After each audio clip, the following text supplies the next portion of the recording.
الله تعالى وبركاته. نحمده ونصلي على رسوله الكريم أما بعد. أعوذ بالله من الشيطان الرجيم. بسم الله الرحمن الرحيم. لقد من الله على المؤمنين إذ بعث فيهم رسولا. صدق الله مولانا العظيم وصدق رسوله النبي الأمين المطيع المبين المعين الكريم. ونحن على ذلك من الشاهدين والشاكرين والذاكرين والمؤمنين والحمد لله رب العالمين. اور وہ معلوم سے بیشتر آقائے نامدار مدینے کے تاجدار دونوں عالم کے مالک و مختار نائبی پروردگار سجانی لامکہ فخر سجا جناب محمد مصطفیٰ محمد مصطفیٰ صلی اللہ علیہ وسلم کی بارگاہ عالی میں انتہائی ادب و احترام کے ساتھ روٹی پاک کی دالی نشاور کریں بآواز میں روٹی پاک کریں اللہم صلی علی سیدنا شفیعنا حبیبنا نبینا مولانا محمد وسلم صلی علیہ الصلوۃ والسلام علیہ یا سیدی یا رسول اللہ صلی اللہ تعالی علیہ وسلم سے حضرات محترم خطبہ مسنونہ کے بعد اللہ کے مقدس کلام قرآن مجید فرقان حمید سے ہم نے ایک مشہور معروف آیت مقدسہ کی تلاوت کرنے کا شرف حاصل کیا. رب قدیر قرآن کریم میں ارشاد فرماتا ہے لقد من اللہ علی المؤمنین اذ بعث فیہم رسولا. اس کا سیدھا سادہ ترجمہ یہ ہے، ترجمہ کنز ایمان سیدی سندی سرکار اعلیٰ حضرت فرماتے ہیں اس آیت کے تحت کہ اللہ تبارک و تعالیٰ ارشاد فرماتا ہے کہ ہم نے مومن پر احسان کیا، ہم نے مومنوں پر بڑا احسان کیا کہ انہی میں سے رسول بھیجا. اب ایک چیز یہ ہے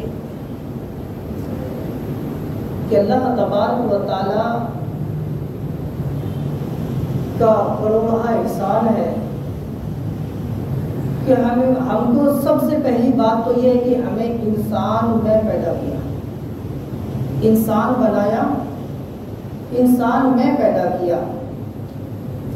اور احسانات اگر گنے گنائے جائیں تو بے شمار احسانات ہیں رب قدیر کے، لیکن ہم شمار میں نہیں لا سکتے، گنتی مکمل نہیں کر سکتے.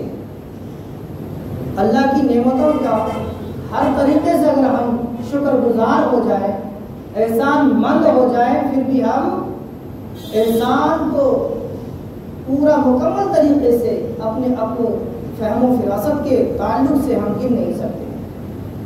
لیکن رب قدیر ہمیں انسان بنایا، احسان نہیں کیا، احسان نہیں جتلایا، ہمیں ساری چیزیں عطا کر دی، رب قدیر احسان نہیں جتلایا. رب قدیر ہمیں چلنے کی طاقت دی، احسان نہیں جتلایا. بولنے کی قوت عطا فرمائی، احسان نہیں جتلایا.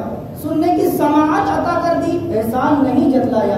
کھانے کے لیے اجزام میں سے ایک ایسی خاص جگہ متعین کر دی، احسان نہیں جتلایا. چلنے کے لیے پاؤں میں طاقت و قوت عطا کر دی، احسان نہیں جتلایا. اور اگر رب قدیر کے احسانات پہ بات کی جائے تو کائنات کے ہر ذرے ذرے، ہر قطرے قطرے میں رب قدیر نے ہم پر جو احسان کیے ہیں، ہم رب قدیر کے احسان کے تلے دبے ہوئے ہیں. ہم رب قدیر کے احسان کو شمار میں نہیں لا سکتے. رب قدیر یہ ساری چیزیں عطا کر دی، احسان نہیں جتلایا. لیکن ہاں جب باری آئی محمد عربی صلی اللہ تعالی علیہ وسلم کی، جب باری آئی خاتم النبیین کی، جب باری آئی اپنے محبوب کی، جب باری آئی اپنے آخر نبی کی، جب باری آئی اپنے پیارے اور انوکھے نرالے محبوب کی دنیا میں بھیجنے کی، تو اللہ تبارک و تعالیٰ کہتا ہے ہم مومنوں پر احسان کیا ہے کہ ہم نے انہی میں سے ایک رسول بھیجا ہے. ہم نے اسے انہی میں سے ایک رسول مبعوث، ادبعثہ کا مطلب ہوتا ہے مبعوث فرمانا یعنی بھیجنا. تو اللہ تبارک و تعالیٰ نے ہم پر بڑا احسان کیا ہے کہ جو اپنے چہیتے، اپنے انوکھے، اپنے نرالے محبوب کو ہمارے درمیان میں بھیجا. اور سب سے بڑی چیز تو یہ ہے، سب سے بڑی بات تو یہ ہے کہ اللہ تبارک و تعالیٰ اگر ہمیں انسان کے علاوہ کچھ اور بنا دیتا تو کیا کوئی رب کا کچھ بگاڑ سکتا؟ نہیں۔ اگر رب اور بھی کچھ بنا دیتا، درخت بنا دیتا، چرند پرندوں میں ہمیں پیدا کرتا، جانوروں بہائیوں چوپایوں میں پیدا کرتا، تو ہم رب کا کچھ نہیں کر سکتے، اس لیے کہ وہ قادر ہے، وہ خالق ہے، ان کی مرضی ہے، وہ جب چاہے جسے چاہے جس حال میں جس عالم میں بھیج دے۔ کوئی رب قدیر کا کچھ بگاڑ نہیں سکتا، لیکن رب قدیر کا کون رہا احسان ہے کہ اس نے ہمیں انسان بنایا اور اپنے محبوب صلی اللہ علیہ وسلم کی امت میں ہمیں شامل فرما دیا۔ یہ بڑا احسان ہے، بڑا اعجاز ہے رب کا کہ اپنے محبوب صلی اللہ علیہ وسلم کی امت میں ہمیں شامل فرمایا۔ یہ امت اتنی عظیم امت ہے، اتنی چہیتی امت ہے کہ اپنے زمانے کے پیغمبر علیہ السلام بھی اس امت میں شامل ہونے کو رب قدیر کی بارگاہ میں عریضہ پیش کرتے ہیں۔ لیکن ہم امت ہیں تو یہ مطلب نہیں ہے کہ ہم اپنے انداز میں، اپنے حساب سے، اپنے طور طریقے پر، اپنے سوسائٹی کے مطابق، اپنے کلچر کے مطابق زندگی گزارے۔ نہیں، ہم بہترین امت ہیں۔ رب نے ہمارے بارے میں قرآن کریم میں ارشاد فرمایا، کنتم خیر امت اخرجت للناس تأمرون بالمعروف وتنہون عن المنکر، کہ تم بہترین امت ہو جو بھلائی کی دعوت دیتے ہو اور برائی سے روکتے ہو۔ تو ہمیں تو رب قدیر نے بہترین امت ہونے کا خطاب دیا ہے اور ہم بہترین نبی کی بہترین امت ہیں، تو ہم کیوں نہ بہترین بن کر کے زندگی گزاریں؟ ہم کیوں نہ بہترین کے ساتھ زندگی کو بسر کریں اور اپنی زندگی کو بہتری کے ساتھ دنیا سے رخصت کریں؟ ہم تو دنیا کے مال و منال میں پڑے ہوئے ہیں اور ہماری ہر طریقے سے ہر جگہ رسوائی ہو رہی ہے اور ہم اپنے آپ کو نہیں سمجھتے، ہم اپنے آپ کو نہیں پہچانتے، ہم اپنے آپ کو سمجھتے نہیں ہیں کہ ہم ہیں کیا چیز۔ لیکن آپ کو سمجھنا پڑے گا، اپنے آپ کو اپنے آپ میں تلاش کرنا پڑے گا، اپنے آپ کو اپنے آپ میں کھوجنا پڑے گا، اپنے آپ کو اپنے آپ میں ڈھونڈنا پڑے گا کہ ہم ہیں کیا چیز، ہمیں ہونا کیا چاہیے، ہم ہیں کیا چیز، ہمیں کیا ہونا چاہیے۔ لیکن بڑی افسوس کی بات ہے کہ ہم اپنے آپ کو تلاش نہیں کرتے، اپنوں میں اپنے آپ کو تلاش نہیں کرتے، جو نتیجہ جو ماحول نکل کر کے آ رہا ہے کہ ہم وہ 313 تھے تو کرتے تھے، وہ 313 تھے تو جدھر کھڑے ہو جاتے تھے نا تو اسلام کی پرچیاں بلند ہوا کرتی تھی، اسلام کے جھنڈے لہر جاتے تھے، اور آج ہم کروڑوں ہیں تو کرتے ہیں غلامی۔ لیکن بڑی افسوس ہے کہ آج ہمیں اپنے آپ کو خود ہمیں مسلمان ہونا ثابت کرنا پڑ رہا ہے، اور ہمیں اپنے آپ کو خود اپنے وجود اور اپنی جگہ کو متعین کرنے کے لیے کچھ ماحول بنانا پڑ رہا ہے۔ لیکن بڑی افسوس کی بات ہے، یہ کیوں، یہ کس وجہ کر، یہ کس لیے؟ فقط اتنا ہی کہ ہم نے اللہ اس کے رسول کے طریقے کو چھوڑ رکھا ہے، رب قدیر اور رب کے محبوب صلی اللہ علیہ وسلم کے طریقے پر اگر ہم پھر سے آج چلنا شروع کر دیں تو ہمیں کوئی ضرورت نہیں کہ کہیں کسی کو کوئی دستاویز دکھائی جائے۔ لیکن افسوس ہے، دنیا جانتی ہے کہ مسلمان مسجد بنا لیتے ہیں، خانقاہیں بنا لیتے ہیں، مدرسہ بنا لیتے ہیں، لیکن آباد نہیں کرتے۔ تو ہماری طرف سے ہمیں کوئی نہ کوئی معاملات کے تحت ہمیں بتایا جاتا ہے کہ تم، یعنی ڈائریکٹ یہ نہیں کہا جاتا کہ تم ایسے کرو گے تو ایسا ہوگا، مطلب یہ کہ تم اب یہ وراثت سے، یہ معاملات سے تم بری الذمہ ہو رہے ہو۔ اور بڑی افسوس کی بات ہے، وہ کیوں؟ اس لیے کہ طریقہ مصطفیٰ کو چھوڑنا ہے بچے بربادی، اسی سے قوم دنیا میں ہوئی بے اقتدار اپنی ہم اپنے آپ کو پہچانیں. اور علامہ اقبال رحمۃ اللہ تعالی علیہ نے یہ ارشاد فرمایا، یہ آپ نے اپنے شعر کے تحت ہم مسلمانوں کو ایک میسج دیا کہ نہ سنبھلو گے نہ سدھرو گے تو مٹ جاؤ گے اے ہندی مسلمانوں. تمہاری داستان تک نہ رہے گی داستانوں میں، تمہاری داستان تک نہ رہے گی داستانوں میں. بڑی افسوس ہے کہ ہم صرف کھاتے پیتے بس آرام کی نیند لیتے ہیں. ہم سوچتے ہیں ہم مسلمان ہیں، بس میں مسلمان ہوں تو ہو گیا. لیکن نہیں، اپنے بیک گراؤنڈ کو بھی دیکھنا پڑے گا، آگے پیچھے کو بھی دیکھنا ہوگا. ہمارے اکابرین، ہمارے اسلاف نے کیا کیا ہے، ہم اسلاف کے بھی طریقے کو مانیں گے اور اپنے بزرگان دین کے طریقے پر بھی چلیں گے، اللہ اس کے رسول کی بتائے ہوئے راستے پر بھی چلیں گے، تب جا کر کے ہم کامیاب ہو سکتے ہیں. آج یہی امن، یہی شادمانی، یہی مسرت کے لیے نے میرے آقا جب دنیا میں تشریف لائے تو انسان نہیں بلکہ ہر وہ شخصیات میں، ہر وہ چیز میں امن و امان کی ایک بہترین روشنی ڈال دی. کیا میرے آقا امن بن کر تشریف نہیں لائے؟ آقا علیہ السلام کے آنے سے پہلے جس گھر میں بچیاں پیدا ہوتی تھی اس بچی کو لوگ منحوس سمجھ کر کے زندہ اپنے معبود باطل کے سامنے پیش کر دیتے تھے، زندہ درگور کر دیتے تھے. اور یہی تک نہیں محدود ہے، آقا علیہ السلام کے آنے سے پہلے جب آقا علیہ السلام تشریف نہیں لائے تھے تو اس وقت معاملہ کیا ہوتا تھا کہ عورتوں جس کے شوہر انتقال کر جاتے یا تو اس کے چیتے پہ اسے جلا دیا جاتا تھا یا ایک بند کاری کوٹری میں اسے بند کر دیا جاتا تھا. وہ بغیر کھائے پیے بھوکے پیاسے وہ تڑپ کر کے دم دے دیا کرتی تھی.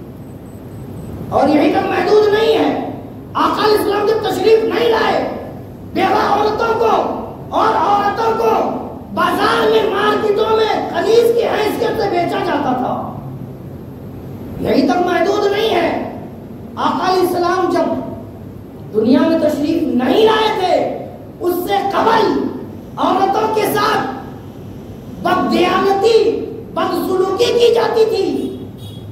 لیکن اور یہیں تک محدود نہیں، آقا علیہ السلام جب تشریف نہیں لائے تھے تو اس وقت کیا ہوتا تھا، اس وقت کا ماحول کیا تھا، منظر کیا تھا.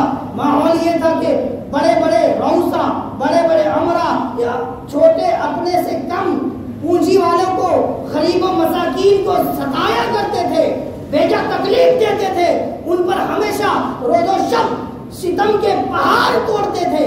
لیکن آقا تشریف لائے، سبحان اللہ، سبحان اللہ، آقا تشریف لائے، بہار لے کر آئے، کہا کہ اے بچیوں، اے بیٹیوں، اب تمہیں زندہ درگور ہونے کی ضرورت نہیں ہے. اسلام نے تمہیں ایک امن، ایک شانتی کا پیغام دیتا ہے. اسلام تمہیں امن اور شانتی کا پیغام دے رہا ہے. یاد رکھنا کہ آپ کے بعد کوئی بچی درگور نہ ہوگی. اے بیواؤں، تجھے بھی خوشی کے وہ پربہار منظر سنائے جا رہے ہیں. اب تمہیں کوئی کسی کے چیتے پر جلنے کی کوئی ضرورت نہیں ہوگی، اس لیے کہ رحمت للعالمین آ گیا. لوگوں کو بتایا کہ جو تم بچیوں کو زندہ درگور کرتے ہو یہ رحمت نہیں ہے، یہ بیٹی بلکہ رحمت ہے. اور نبی مکرم صلی اللہ تعالی علیہ وسلم نے یہ بھی بتایا کہ جو بیوہ عورتوں کو تم زندہ اس کے شوہر کے چیتے پہ جلا دیتے ہو یا بند کوٹری میں بند کر کے اسے مار دیتے ہو، یہ عورت نحوسہ نہیں ہے، یہ منحوسیت کی جگہ نہیں ہے، بلکہ یہ تعظیم و تکریم کرنے والی چیز ہے. اس سے نکاح کر لو، اس سے نباہ کر لو تاکہ اس کے گھر بس جائیں. اللہ کے نبی نے اسے بھی حق دلایا. اور بڑے بڑے لوگ جو کمزور کمتر پر ظلم و ستم کے پہاڑ توڑتے تھے، آقا علیہ السلام نے فرمایا کہ یہ پہاڑ توڑنے والے نہیں ہیں بلکہ یہ تمہارے بھائی ہیں. ان کے حق کو پہچانو اور انہیں بیٹا پریشان نہ کرو. یہاں تک کہ بے شمار عدل و انصاف کے آپ ترازو لے کر کے آئے اور سب کو اللہ کے بارگاہ سے انصاف رب قدیر کی بارگاہ سے محبوب صلی اللہ تعالی علیہ وسلم نے دلایا ہے. تو یہ محبوب وہ محبوب ہیں کہ ہر محبوب ان کی محبوبیت پر اپنے سر کو خم تسلیم کرتے ہیں۔ لیکن بڑی افسوس کی بات ہے کہ ہم بہترین امت ہو کر کے بھی ہم اپنے آپ کو نہیں پہچانتے۔ لیکن اسی میں سے کچھ چھٹے گنے چنے، جو محرم کا مہینہ آتا ہے تو یزید کا جھنڈا اٹھا کر کے یزیدیت کا نعرہ لگاتا ہے، جب نانا کا مہینہ آتا ہے تو پھر یہاں پہ کہاں ہے، وہاں پہ کہاں ہے، ادھر پہ کدھر ہے، کدھر پہ ادھر ہے، یہ کیسے ہو گیا، وہ کیسے ہو گیا۔ مطلب یہ کہ محرم آئے تو یزید زندہ باد، اور عید میلاد النبی آئے تو پھر شیطان کے بے شمار چہرے چپاٹے نکل جاتے ہیں۔ لیکن کون سی حدیث میں ہے یہ کہا ہے، میں نے اگلے جمعہ کو یہ بھی، گزشتہ جمعہ کو یہ بھی کہا تھا کہ کسی کے بہکاوے میں نہیں آنا ہے، اور صحابہ کرام نے منایا یہ بھی کہا تھا، اور پھر سے یہ بات کو واضح طور پر دوہرا دیتا ہوں کہ صحابہ کرام میں سے حضرت سیدنا ابو بکر رضی اللہ تعالی عنہ نے ارشاد فرمایا کہ جو محبوب کائنات صلی اللہ تعالی وسلم کے آمد کی خوشی پر اگر 1 روپے خرچ کرتا ہے تو رب قدیر اسے 1,00,000 روپے کا ثواب عطا فرماتا ہے۔ یہی قول حضرت سیدنا عمر فاروق رضی اللہ تعالی عنہ کا ہے، یہی قول حضرت عثمان غنی رضی اللہ تعالی عنہ کا بھی ہے، یہی قول حضرت مولا علی کائنات علی المرتضی رضی اللہ تعالی عنہ کا بھی ہے، اور دیگر صحابہ کرام ایسے پرزور انداز میں منائے ہیں کہ تم رات دن سوچو گے، لیکن یہ ذہن جو خباثت میں تلی اور بجھی ہوئی ہے اس میں وہ بات نہیں آئی۔ اور میں یہ بھی کہہ دیا کہ اب دلیل دینے کی کوئی ضرورت نہیں ہے، اب دلیل لینے کی ضرورت ہے۔ اگر کوئی کہے کہ میلاد منانا حرام ہے، ناجائز ہے، بدعت ہے، شرک ہے، تو ہمارے علماء، ہمارے اکابرین، ہمارے مفتیان کرام نے دلائل کے کتب میں انبار لگا دیے ہیں، اب ہمیں دلیل دینے کی ضرورت نہیں ہے۔ حدیث و قرآن سے کوئی ماء کا لال نہیں ثابت کر دے تو غلامی لوٹ دوں گا، کوئی ماء کا لال اگر کہے کہ نہیں ہے، یہاں تک کہ اپنے مولویوں کی سیرت کو بھی نہیں پڑھتے، اپنے جس کو اپنا آئیڈیل مانتے ہیں، اپنے آپ کو پیر مانتے ہیں، سنی پیر کہے تو پیر نہیں، بدعت خرافات کرتے ہیں، اور کہیں کہیں اپنے کتب میں لکھتے ہیں ہمارے حضرت پیر فلانا یہ وہ 917 بہت ساری لکھ کر کے آخر میں پیر صاحب کہتے ہیں، وہاں پیر ہے یہاں پیر نہیں۔ اپنی بات آئے تو پیر بھی، حضرت بھی، حضور بھی، جو بھی ساری جتنے القابات ہیں سب فٹ کر دیا جاتا ہے۔ جب سنی کے پیر کی بات آئے، جب بریلوی کے پیر کی بات آئے، میں کسی پر طنز نہیں کرتا، کتابی بات بتا رہا ہوں، اگر کسی کو ضرورت لگے تو کتاب دیکھ لینا، میں کتاب دکھانے کے لیے تیار ہوں۔ میں اٹکل پچو کی بات نہیں کرتا، میں ہمیشہ یہی بات کہتا ہوں اور کرتا بھی ہوں کہ جو میں پڑھتا ہوں، جو میرا مطالعہ رہتا میں وہی بات کرتا ہوں۔ اور دیکھیں گے بھی کیسے، دیکھنے کی نہ آنکھ میں طاقت ہے، نہ پیر صاحب کے لکھے ہوئے لکھنے کی سماعت نہیں کر سکتے، اس لیے کہ پیر صاحب نے خود منایا ہے۔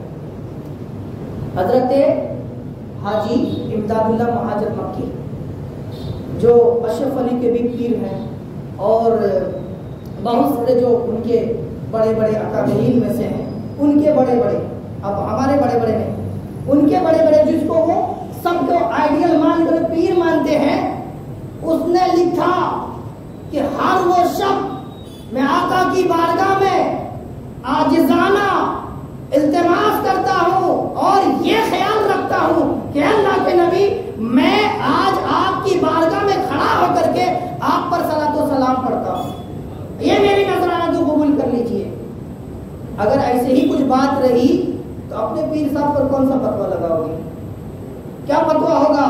جو پیر صاحب کو مانتے ہو، پیر صاحب کو لگا دو فتویٰ کفر کا، لگا دو فتویٰ شرک کا، لگا دو فتویٰ شرک کا، لگاؤ فتویٰ بدعت کا، لیکن نہیں لگا سکتے نا، اس لیے کہ تمہارے پیر صاحب نے خود کیا ہے اور کرنے کو بھی کہا ہے۔ کہا یہ کہ جو میرے طریقے پہ چلے گا میلاد بھی منائے گا اور آقا علیہ السلام پر صلاۃ و سلام بھی پڑھے گا۔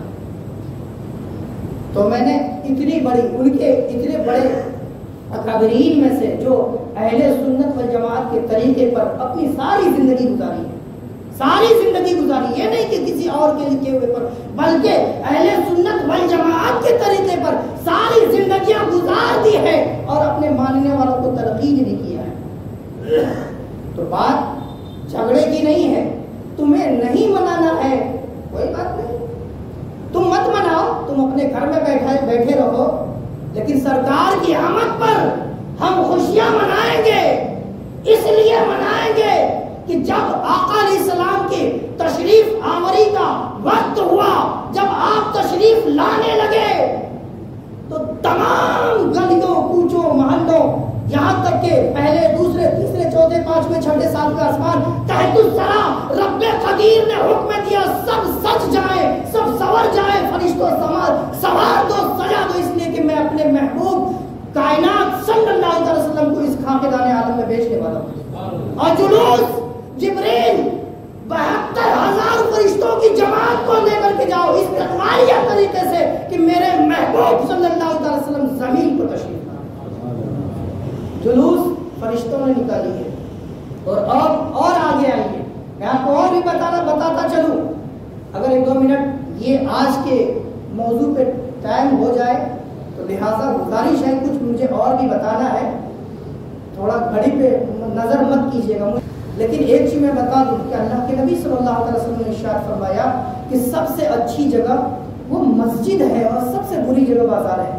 اب بازار میں جا کر کے بیجا اپنے آپ کو تکلیف دے کر کے جہاں پہ کھڑے رہنے کی بھی جگہ نہیں ہوتی وہاں پہ گنجائش کر کے کھڑے ہوتے ہیں، 10 منٹ 20 منٹ آدھا منٹ اپنے دوست احباب میں نکال لیتے ہیں، لیکن 5 منٹ آپ مسجد میں برداشت نہیں کر سکتے، اس لیے نہیں کر سکتے، یہی وجہ ہے کہ ہم اپنے بزرگوں کو، اپنے اکابرین کو، اپنے علماء کو سننا سمجھنا چھوڑ دیا ہے، تو یہ نتیجہ ہے کہ ہم آج میسج کرنے پر مجبور ہیں، اور میں اس پر بتاؤں گا بھی۔ تو میں عرض کر رہا تھا کہ اللہ کے نبی صلی اللہ علیہ وسلم جب دنیا میں تشریف لائے تو اس وقت شیطان نے سارا پلاننگ بنایا، سب کچھ کر دیا کہ ہم تو ادھر کیے ادھر کیے، لیکن جب رحمت للعالمین اپنے رحمت بھرے خزانے کو لے کر کے جب زمین پر تشریف لائے تو تمام شیطان کے جو چنگل میں اور جو کڑی میں جکڑے ہوئے تھے سب کے سب ٹوٹ گئے۔ کتابوں میں آتا ہے کہ شیطان اس دن بہت رویا، بہت رویا۔ آج کچھ لوگ کہتے ہیں کہ بریلوی ہم لوگ کو شیطان کے مماثل کہتا ہے اور ہم لوگ شیطان ہیں کیا؟ اگر آپ تصور کرتے ہو تو وہ آپ کی مرضی ہے، لیکن حقیقت تو یہ ہے کہ میرے محبوب صلی اللہ علیہ وسلم جب دنیا میں تشریف لا رہے تھے اس وقت شیطان کو بڑی پیٹ میں درد ہوا، بہت رویا، بہت رویا، بہت رویا۔ حقیقت معنوں میں کتاب میں آتا ہے کہ بے شمار رویا ہے، اسی لیے تو کہا ہے کسی شاعر نے کہ نثار تیری چہل پہل پر ہزاروں عید و ربیع الاول، دنیا میں سوائے ابلیس کے جہاں میں، سوائے ابلیس کے جہاں میں سبھی کو خوشیاں منا رہے ہیں۔ نثار تیری چہل پہل پر ہزاروں عید ربیع الاول، اے ربیع الاول آپ پر 1000 عید قربان ہو جائے، 1000 عید، یہ عید قربان دونوں عید اور ساری عیدیں مل کر کے 1000 عیدیں اگر ہو سب قربان، نثار تیری چہل پہل پر 1000 عید و ربیع الاول، سوائے ابلیس کے جہاں میں سبھی تو خوشیاں منا رہے ہیں۔ آپ تاریخ اٹھا کر دیکھیں تو ابلیس بہت رویا ہے۔